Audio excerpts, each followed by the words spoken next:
Hello আমার প্রিয় sweet cute বন্ধুরা, কেমন আছো তোমরা? নিশ্চয়ই আমার গল্পগুলো শুনে শুনে খুব সুখ নিচ্ছ আর আনন্দেই আছো। তোমাদের আনন্দ দিতেই তো আমি নিয়মিত তোমাদের জন্য নতুন নতুন ভিডিও নিয়ে হাজির হই। তো তোমরা যারা এখনও আমার চ্যানেলটি সাবস্ক্রাইব করোনি তারা প্লিজ প্লিজ আমার চ্যানেলটি সাবস্ক্রাইব করে দাও। তো বন্ধুরা, আর দেরি করো না, জলদি জলদি ভিডিওতে একটি লাইক দিয়ে চ্যানেলটি সাবস্ক্রাইব করে দাও। নিপুণ জানে শুভ প্রতি সোমবারে নানুকে দেখতে আসে, আজও আসবে। নিপুণ সম্পূর্ণ প্রস্তুতি নিয়ে অপেক্ষা করছে। নিপুণ ভাবছে মনের খেলা খেলতে অসুবিধা কি। শুভ এসে নানুর সাথে বসে গল্প করছে। নিপুণ কাছে যেতেই বলে, কি ব্যাপার খালামণি, আজ তোমাকে খুব সুন্দর লাগছে। নিপুণ রেগে গিয়ে বলে, এই অসভ্য, আমি কি বিশ্রী যে আমাকে আজকে সুন্দর লাগছে? নানু নিপুণকে বলে, শুভকে একটা চা করে দে তো। নিপু চা বানাতে চলে যায়। শুভ নিপুণের সাথে সাথে যায় আর বলে, চা খাবো না খালামণি, জুস থাকলে দাও। নিপুণ খুব ভালোভাবেই আজ বুঝতে পেরেছে যে শুভ আর চোখেই নিপুণের বিশেষ অঙ্গের দিকে খেলনা করছে। নিপুণের খুব ভালো ফিল হচ্ছে। রাত যা বলছে সব সত্য। এই অশুভ দেখি সত্যিই আমাকে নিয়ে অনেক কিছু ভাবে। কিচেনে যেতেই একটা বড় লুকিং গ্লাস আছে। সেখানে দাঁড়িয়ে নিপুণ ভালো করে নিজেকে দেখছিল আর গ্লাসে লক্ষ্য করছিল শুভ কি করে। শুভ নিপুণের দিকে চোখ রেখে গিলে গিলে খাচ্ছিল। নিপুণ দেখে শুভকে বলে, তুই যা, আমি চা নিয়ে আসি। শুভ মুচকি হাসি দিয়ে বলে, খালামণি, আমি তোমার কাছে আসলে তুমি শুধু দূর দূর করো কেন? আমি কি তোমার অপরিচিত কেউ? একটু আদরও তো করো না। নিপুণ বলল, এই, কে বলেছে আমি তোকে আদর করি না? এখন বড় হয়েছিস, আগের মতো কি আর খালামণির পিছে পিছে ঘুরঘুর করলে মানায়? শুভ বলল, আমি কিন্তু তোমার কাছাকাছি থাকলে আমার খুব ভালো লাগে। আর একটা কথা বলি, তোমাকে ন্যাচারালি খুব ভালো লাগে, মেকআপ টেকআপ ব্যবহার করলে ফেক লাগে। নিপুণ শুভকে বলল, এখন দেখি মেয়েদের কিসে ভালো লাগে তাও জানিস? শুভ বলল, এই যে তুমি বললে আমি বড় হয়ে গেছি, বড় হলে মেয়েদের ভালোভাবে বোঝার কথা, তাই না খালামণি? নিপুণ বলল, আমি কি অন্য মেয়েদের মতো যে তুই বলবি? শুভ বলল, আমার কাছে সব মেয়েই মেয়ে, তুমি তো আরও কাছের মানুষ, আমি তোমাকে কত ভালোবাসি। নিপুণ বলল, জানি তুই ভালোবাসিস, যা গিয়ে বস, আমি চা নিয়ে আসছি। শুভ আলাদ করে বলে, তুমি চা বানাও, আমি তোমার পাশেই থাকি, দেখি কি করে তুমি এত ভালো চা বানাও। নিপুণ মনে মনে বলে, রাজ ঠিকই বলেছে, চা বানানো দেখার নাম করে আমার সব কিছু দেখতে চায়। নিপুণেরও কেন যেন দেখাতে ভালোই লাগছে, মনে মনে খুশি। নিপুণ বলল, ঠিক আছে, চা বানানো সবার শেখা দরকার, অলস বউ পাইলে তো আবার নিজেই চা করে খেতে হবে। নিপুণ শুভকে জিজ্ঞেস করল, দুধ চা খাবি নাকি রং চা? শুভ নিপুণের ওই দুটোর দিকে চেয়ে হাসি দিয়ে বলে, দুধ দিলে খাবো, না দিলে নাই। নিপুণ শুভর চাউনি দেখে নিজেও হাসি দিয়ে বলল, ওই ফ্রিজে দুধ আছে, নিয়ে আয়। শুভ আবার হাসি দিয়ে বলল, খালামণি, ফ্রেশ দুধ নাই? নিপুণের গা শিহরিত হয়ে উঠল। নিজের ওই দুটো কেমন যেন করছে। নিপুণ ভাবল শুভ বি অসভ্য। নিপুণ শুভকে বলল, ফ্রেশ খাইতে চাইলে বাহিরে গিয়ে খা। শুভ আবার বলে, এটা কেমন কথা, ঘরে থাকলে বাইরে যাব কেন? নিপুণ আর কথা না বলে রং চা কাপে দিয়ে বলে, দুধ খেতে হবে না, এখন দুধ ছাড়াই চলবে। এই কথা বলে সোফার দিকে হাঁটতে থাকে। শুভ পেছন থেকে বলে, খালামণি, তুমি কিন্তু মডেলিং করলে খুব ভালো করতে পারতে। নিপুণ ঘুরে শুভকে বলে দেয়, আমার দরকার নাই মডেলিং করার। নিপুণ বুঝে যায় শুভ মনে মনে নিপুণকে চায়। রাজ সত্যি কথাই বলেছে। নিপুণের এই অজানা ভাবনা ভাবতে খুব ভালো লাগছে।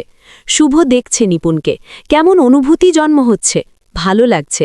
নিপুণ চিন্তা করছে, খারাপ লাগার কথা, কিন্তু ভালো লাগছে কেন? শুভকে মনে হচ্ছে খুব হ্যান্ডসাম, লোভ হচ্ছে কেন? ইচ্ছে করছে শুভকে একটু ছুঁয়ে দেখতে। শুভর সাথী নিজেকে টাচ করাতে মন চাচ্ছে। সোফায় বসে আছে, শুভ আসছে না কেন? কই গেল শুভ? নিপুণ এইসব ভাবছে। শুভ নানুর ঘরে চলে যায়। শুভ দেখতে চায় সোফায় না যাওয়াতে নিপুণ খোঁজ করতে আসে কিনা, শুভর জন্য টান অনুভব করে কিনা। নিপুণ কিছু সময় অপেক্ষা করে তার মায়ের রুমে আসে। চা খেয়েছিস শুভ? শুভ অভিমানী কণ্ঠে বলে, দুধ ছাড়া চা আমার ভালো লাগে না। নিপুণের মা রাগ করে বলে, ও দুধ চাই, তুই রং চা দিলি কেন? নিপুণ শুভকে বলে, আমি আরেকটা বানিয়ে দিচ্ছি। এই বলে চলে যায়। শুভ তার নানুর কাছ থেকে বিদায় নেয়, বলে, আমি চলে যাচ্ছি। ও এই কথা বলে আবার কিচেনে যায় আর তার খালামণিকে বলে, তোমার চা তোমার কাছেই রাখো, আমি চললাম। নিপুণ বলল, শুভ, এই তো চা রেডি, খেয়ে যা বলছি। শুভ চলে যাচ্ছিল, তাই নিপুণ কাছে গিয়ে হাত ধরে বলে, না খেয়ে গেলে আজ পিটাবো বলছি। শুভ ঢং করে বলে, তোমার হাতের চায়ের চেয়ে তোমার হাতের মার খেতে বেশি ভালো লাগে, আজ চা খাই, অন্যদিন মার খাবো। নিপুণ শুভর খোঁচা খোঁচা দাড়ি গালে মুচড়ে দিয়ে বলে, আমি তোরে কখনো মেরেছি? আমি তো তোকে কত আদর করি। শুভ নিপুণের দিকে চেয়ে বলে, তোমার মনের খাওয়ানোকেই আমি আদর মনে করি। নিপুণ শুভকে বলে, আয় চা খেয়ে তারপর যা, চা না খেয়ে গেলে আমি খুব কষ্ট পাব।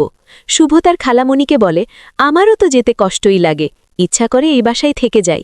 নিপুণ শুভকে বলল, তাহলে আজ থেকে যা। শুভ তার খালামণিকে বলল, তুমি আদর করে বলো শুভ আজ থেকে যা, তুমি চাইলে আমি থেকে যাব। নিপুণ বলল, আমাকে আদর করে বলতে হবে কেন, আমি কি বকা দিয়েছি নাকি? চা প্রায় শেষ, শুভ চলে যাচ্ছে।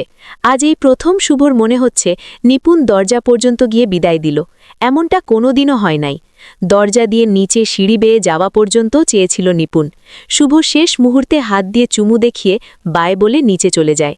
নিপুণ আজ ভীষণ এক শিহরণ অনুভব করছে, মনে হচ্ছে ভালোবাসার মানুষ নিপুণকে দেখে বিদেশে চলে যাচ্ছে। ইচ্ছে করছে শুভর কাছে চলে যেতে, মনে মনে ভাবছে আর এর চেয়ে বেশি রাজের সাথে শেয়ার করা যাবে না, এ টপিক আর সামনে যাবে না। অপরিচিত মানুষ রাজ। দুদিন পর নিপুণের চাচাতো বোনের বিয়ে। সবাই চলে গেল, কিন্তু নিপুণের এখনও পোশাকটাই কেনা হয় নাই। তাই আজ সকালে শুভকে নিয়ে কিছু কেনাকাটা করে বিকালের সময় মতো চলে যাবে। জানে চাচাতো ভাই ফারুক খুব রাগ করবে, কিছুই করার নেই। পাশেই বিয়ে। সকালে শুভকে নিয়ে বেরিয়ে যায়, কয়েক ঘন্টা শপিং করে বাসায় এসে দেখে কেউ নাই। নিপুণ শুভকে বলে, তুই চা খাবি নাকি আমি তাড়াতাড়ি রেডি হই? শুভ রেডি আছে, তাই বলে, আমি আছি, তুমি যাও। নিপুণ নিজের রুমে গিয়ে শাড়ি পরে কিছুক্ষণ পর শুভর কাছে আসে আর বলে, শুভ মেকআপ করব নাকি? শুভ হাসি দিয়ে বলে, বিয়েতে যাবে তুমি, মেকআপ করবে নাকি বলো? নিপুণ বলল, সেই যে সেদিন তুই বললি মেকআপ যেন না করি। শুভ বলল, আরে খালামণি, সেটা তো ঘরে, বিয়েতে না। যা, তুমি সুন্দর করে সেজে আসো, যেন আমার খালামণিকে দেখতে ডানা কাটা পরীর মতো লাগে, সবাই যেন তোমার দিকে হাঁ করে চেয়ে থাকে। নিপুণ হাসি দিয়ে চলে যায়। কিছুক্ষণ পর আবার আসে আর বলে, এবার বল আমাকে দেখতে কেমন লাগছে? শুভ অবাক হয়ে চেয়ে রইল আর বলল, খুব সুন্দর লাগছে, অপূর্ব। শুভ বলল, আমার নিজস্ব ভাবনায় কিছু একটা বাকি আছে, এখন তুমি সিদ্ধান্ত নাও, মানুষের জন্য না আমার জন্য সাজবে। নিপুণ বলল, ঠিক আছে, তোর কাছে কি ভালো লাগে বল, আমি তাই করে যাব, অন্তত আমি জানতে পারবো এই বিয়েতে আমি একজন যুবকের কাছে একদম পারফেক্ট। শুভর কাছে এসে বলে, তোমার লিপস্টিকটা পাল্টাতে হবে, হালকা গোলাপি হবে, আর ওপরে গ্লস নাকি একটা বলে সেটা দিতে হবে, আর শাড়িটা একপাশে নিয়ে যেতে হবে, শাড়িটা টাইট করে দিতে হবে।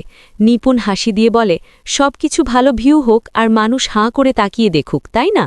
শুভ বলল, মানুষ সুন্দর পোশাক কেন পরে, যাতে যেন সে সুন্দর দেখায়। নিপুণ বলল, তুই যেভাবে বলছিস সেটা একা পরা যায় না, পেছনে পিন মারতে হয়।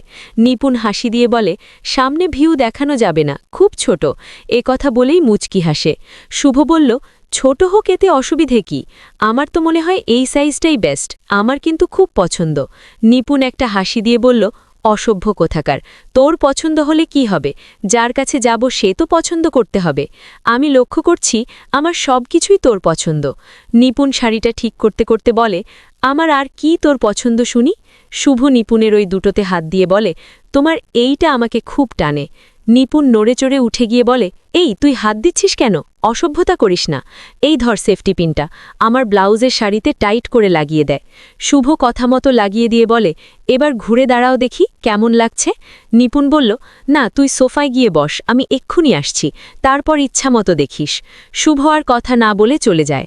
অনেকক্ষণ পর নিপুণ শুভর কাছে এসে দাঁড়ায় আর বলে, এইবার দেখ কেমন লাগছে, ভালো লাগছে, চল যাই। নিপুণ ঘুরে ঘুরে দেখায়। শুভর চোখ ওপরে তুলে বলে, ওয়াও, খুব ভালো লাগছে, বিয়ে বাড়িতে সবাই তোমায় দেখে পাগল হয়ে যাবে, অসভ্যের মতো কথা বলিস কেন?